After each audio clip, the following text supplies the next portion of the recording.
दूसरा को घनाभ। अरे घनाभ छापेंगे तो इस प्रकार से छापना आसान होगा। एक आयत पहले छाप लिए, ठीक है, लंबाई चौड़ाई ध्यान रहे बराबर, और ये लाइन सीधा एक तो छापा इस प्रकार से, इसी के ऊपर एक दूसरा छाप दो,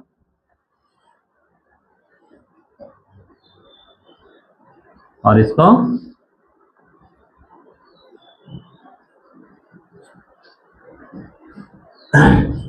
अब ध्यान देंगे सर, ये क्या है, घनाभ है, इसको क्यूबॉइड कहते हैं। क्या कहते हैं इसको?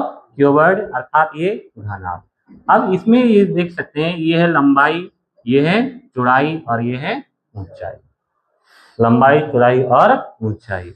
अब जिस प्रकार से घन किससे बनता था? वर्ग से। किससे बनता था? वर्ग से। तो घनाभ बनता है आयत से। किससे बनता है? आयत से। इसमें आयताकार सतहों को मिला करके एक दूसरे से सटा के रखते हैं, तब क्या बन जाता है? एक घनाभ बनता है। ठीक है, अब इसमें देख सकते हैं कुल कितने घनाभ है, कितने आयत हैं, कितना आयत है इसमें? घन में कितने सतह थे? 6। इसमें भी कितने सतह है? 6 सतह है। देखो 1 2 3 4, एक नीचे 5 और एक ऊपर में 6 सतह, अर्थात इसमें 6 सरफेस, 6 आयताकार सतह मिल करके इस घनाभ का क्षेत्रफल, घनाभ का संपूर्ण पृष्ठ बनाता है। ठीक है, अब इसमें देख सकते हैं ये लंबाई है, ये भी लंबाई, ये लंबाई और ये लंबाई है, 4 ठो लंबाई है, चौड़ाई ये चौड़ाई है, ये भी चौड़ाई, ये भी चौड़ाई और ये भी चौड़ाई हुआ, ये ऊंचाई है, ये भी ऊंचाई, ये ऊंचाई और ये भी ऊंचाई। यानी एक घनाभ में 4 लंबाई, 4 चौड़ाई और 4 ऊंचाई होता है। ठीक है, यानी बराबर बराबर आकार की कितने रेखाखंड होती है? 4 रेखाखंड होती है। ठीक है, अब देखो इसमें भी हमें वही 3 चीज लिखना है। पहले सबसे पहले क्या लिखेंगे? CSA, फिर TSA, और फिर तीसरा क्या? वॉल्यूम। और चौथा इसमें भी निकालेंगे हम उसका विकर्ण। क्या निकालेंगे? विकर्ण। अब ध्यान दे, CSA का मतलब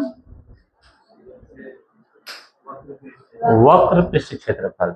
वक्र पृष्ठ को हम लोग पार्श्व पृष्ठ भी कहते हैं, या नहीं तो फिर इसी को चारों दीवार का क्षेत्रफल कहते हैं। क्या कहते हैं इसको? चारों दीवार का क्षेत्रफल। अब इस घनाभ की तुलना हम इस कमरे से कर सकते हैं कि नहीं? अब इस कमरे में ये जो चारों दीवार है, यही इसका क्या है? वक्र पृष्ठ। इसमें 4 दीवार में 2 दीवार आमने सामने जो है, इसका लंबाई चौड़ाई क्या होता है? बराबर होता है। ये आमने सामने का बराबर होता है, नीचे और ऊपर का बराबर होता है कि नहीं? इसमें वक्र पृष्ठ का मतलब चारों दीवार। अब बताओ इसका क्षेत्रफल क्या होगा? क्या यह एक आयत है? ये हुआ L और ये क्या है? H है कि नहीं? तो बताओ इसका क्षेत्रफल होता है लंबाई गुना चौड़ाई, आयत का क्षेत्रफल। यहाँ पर लंबाई है L और चौड़ाई क्या है? H। तो बताओ इसका क्षेत्रफल कितना? L गुना H। ये हुआ इसका क्षेत्रफल। और इसी प्रकार से कितना है? एक और पीछे तरफ है, 6 नहीं है, इसी प्रकार से, इसी प्रकार का एक और, एक हुआ ये सामने वाला, और इसी आकार का उधर पीछे भी एक है। यानी L गुना H इस आकार का कितना सतह है? 2 सतह है। ठीक है, अब देखो ये सतह, यह भी किस प्रकार का एक आयताकार भाग है कि नहीं है? यानी ये दीवार और वो दीवार दोनों बराबर होगा। अब इसमें देखो क्या क्या है? H और ये क्या है? B। H और B। तो इस दीवार का जो क्षेत्रफल है वह क्या हो जाएगा? H गुना B होगा कि नहीं? और वही भाग इधर भी होगा। तो 2 दीवार इसी आकार का है, इसको भी क्या किए हम? 2 से गुना करते हैं। इस प्रकार से अब चारों दीवार का क्षेत्रफल क्या हो गया? देखो 2 इंटू L इंटू H, ठीक है, और 2 इंटू H इंटू B, अर्थात इसका जो वक्र पृष्ठ होगा उसमें क्या क्या हो जाएगा बताओ? 2LH और 2BH, यही है। अब देखो दोनों में कुछ कॉमन दिखाई पड़ रहा है। क्या है कॉमन? 2 कॉमन है और H भी कॉमन है। क्या बचे यहाँ पर? L प्लस G, अर्थात ये हमारा क्या हो गया फॉर्मूला? किसी भी घनाभ के वक्र पृष्ठ क्षेत्रफल या फिर चारों दीवार का क्षेत्रफल 2 इंटू ऊंचाई गुना लंबाई प्लस चौड़ाई। आपको दिया हुआ रहेगा एक कमरा है जिसका लंबाई चौड़ाई ऊंचाई दिया हुआ है, उसको चारों दीवार का क्षेत्रफल ज्ञात करें, तो आप इस फॉर्मूला से इसका मान निकाल सकते हैं। ठीक है, अब दूसरा देखो, दूसरा क्या है, टोटल सरफेस एरिया। टोटल का मतलब जहां जहां सतह है सबका एरिया निकालना है। ठीक है, अब ये जो फॉर्मूला लिखे यह किसका लिखे, वक्र पे, मतलब चार दीवार का। अब इन चारों दीवार को छोड़ करके और कहाँ सरफेस है बताओ, ऊपर और नीचे। अब ये जो नीचे है इसमें क्या क्या शामिल है, ये देखो L और ये B, यही सरफेस है कि नहीं। अब इसमें क्या है देखो L और ये B, इसका क्षेत्रफल हो गया L इंटू B। ये जो ऊपर है इसका भी क्षेत्रफल क्या होगा बताओ, L इंटू B। तो L भी यहाँ पर भी और L भी यहाँ पर भी, तो दोनों को जोड़ देंगे तो कितना हो जाएगा 2LB। अर्थात पहले क्या था देखो 2LH था प्लस 2BH था, ये हो गया दो दीवार चार दीवार का क्षेत्रफल। ये कितने दीवार का, अब इसमें फिर से हमें जोड़ देना है किसको, नीचे जमीन और ऊपर छत, अर्थात 2L। सबको क्या कर दिए, जोड़ दिए। अब सबको जोड़ देंगे कुछ कॉमन निकलेगा, देखो क्या निकलेगा कॉमन, 2 कॉमन निकाल दिए। और पढ़ने में सुविधा के लिए हम यहाँ से शुरू करते हैं लंबाई गुना चौड़ाई से।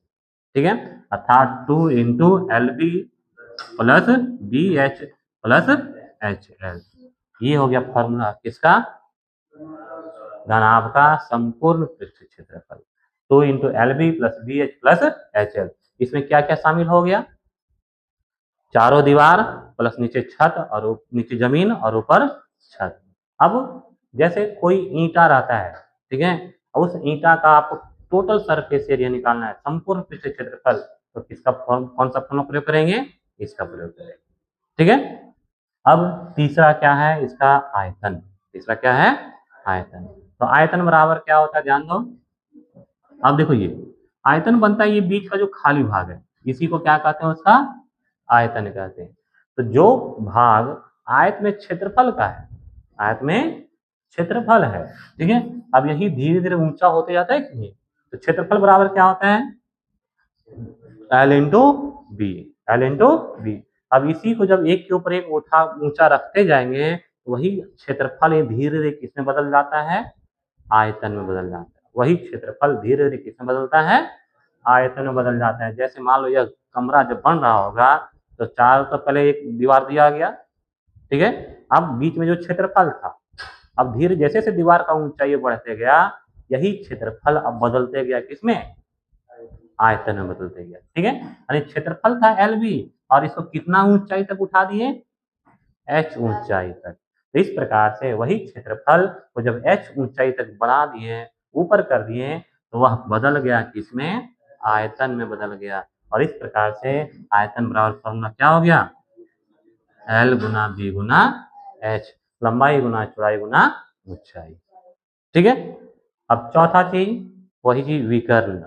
इस कमरे में कितना लंबा हम बांस रख सकते हैं मैक्सिमम, ठीक है, यहाँ भी इसका क्या होगा विकर्ण। इसका एक कोना में रखेंगे, ऊपर का कोना और नीचे ये कोना, यही सबसे लंबा है कि नहीं, देखो इससे और लंबा है कोई नहीं। अब इसका मान कैसे निकालेंगे, कैसे निकालते हैं, L square plus B square plus SH square का रूट अंडर। यहाँ पर लंबाई चौड़ाई ऊंचाई तीनों अलग अलग है, इसलिए यहाँ पर तीनों अलग अलग लिखे। घन में क्या था, तीनों बराबर था, इसे सिंपल ये A लिखते। ठीक है, इस प्रकार से घनाभ का विकर्ण बराबर क्या होता है, L square plus B square plus H square. Question आपको पूछा जाएगा, ये आपके पास एक इंस्ट्रूमेंट बॉक्स है कि नहीं सभी पास। अब इस प्रकार से एक इंस्ट्रूमेंट बॉक्स सभी के पास है। अब इसका लंबाई दिया हुआ मान लो 10 सेंटीमीटर, इस चौड़ाई दिया हुआ है 4 सेंटीमीटर और ऊंचाई दिया हुआ है 1 सेंटीमीटर।